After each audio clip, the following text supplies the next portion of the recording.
This is Optimal Relationships Daily, episode 774, Helping Our Children Feel Less Stressed and Worried About Their Future, by Allison Carmen of AllisonCarmen.com. Hello, everybody. Greg Audino here, your host on Optimal Relationships Daily.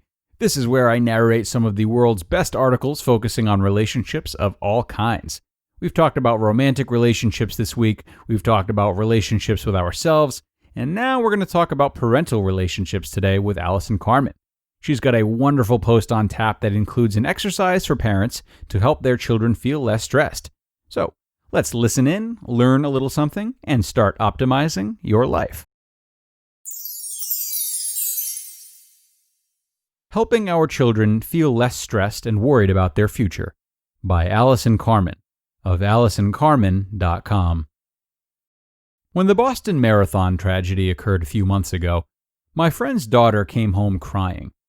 She was frightened for her own safety and the safety of the people she loves. She worried that the world would never be at peace. Her mother told me that she knew her daughter needed to feel sadness for what happened, but was concerned that this was yet another event that would increase her daughter's negative perspective on life.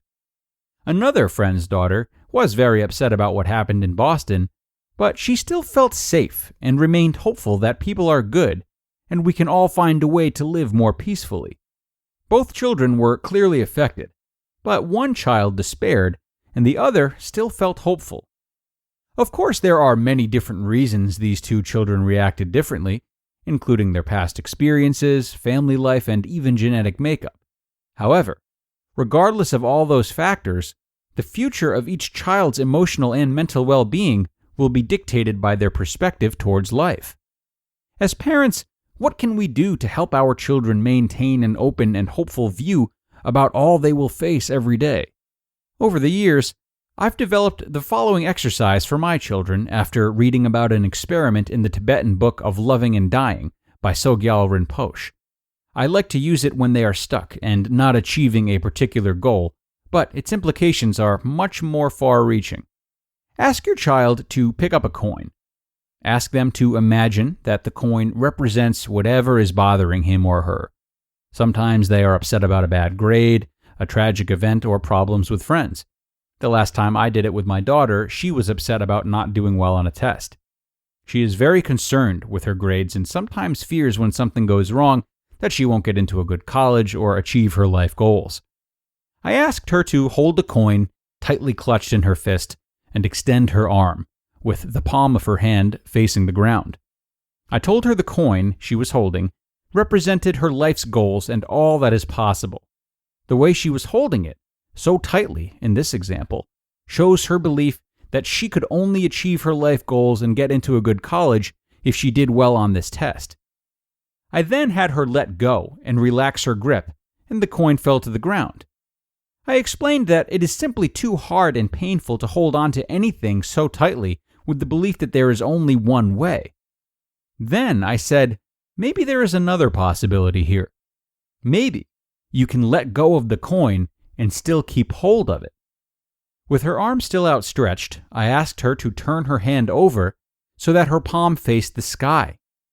I then asked her to relax her hand and see if the coin still rested in her open palm. She let go, and the coin was still there, resting in her hand. I reminded her that holding the coin this way, relaxed in her palm, represents all the possibilities in her future, including achieving her goals in life, no matter how she does on this or any future test. It allowed her to keep her dream of being successful, regardless of this particular test or any other event in her life. She needn't grasp it so tightly. This experiment shows children that life doesn't have to unfold one way, but instead, there is open space in which life may unfold in many different ways and result in joy and success. It seems simple, but this maybe exercise teaches our children to hold the very thing they want, but also leave space and room for other possibilities. If our children can learn the skill of looking at life other ways, opening up and letting go will be less scary and more inviting. It allows our children to maintain their dreams and goals while experiencing the twists and turns of the journey of life. As for my friend's daughter that was scared and worried about her future after the Boston Marathon tragedy, this exercise helped her see that there were many possibilities for the future, including being safe and helping to achieve a more peaceful society.